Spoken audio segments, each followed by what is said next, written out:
Rafale भेजा राख बन गया। अब इजरायली ड्रोन से किस्मत आजमा रहा है। लेकिन सुन लो मोदी जी, ये पाकिस्तान है, यहाँ खिलौने नहीं चलते। गिराए भी ऐसे जाते हैं कि दुश्मन नक्शे में जगह ढूंढता रह जाता है। पाकिस्तान ने भारतीय जानिब से भेजे गए 32 ड्रोन्स मार गिराए हैं।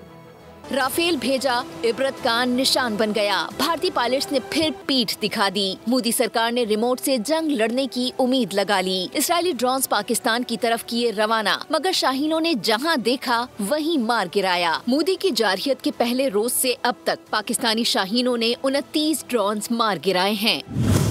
शाहीनों ने कंट्रोल लाइन कोटली पर 7 भारतीय ड्रोन्स गिराए। सियालकोट सेक्टर में 6 ड्रोन्स का खात्मा।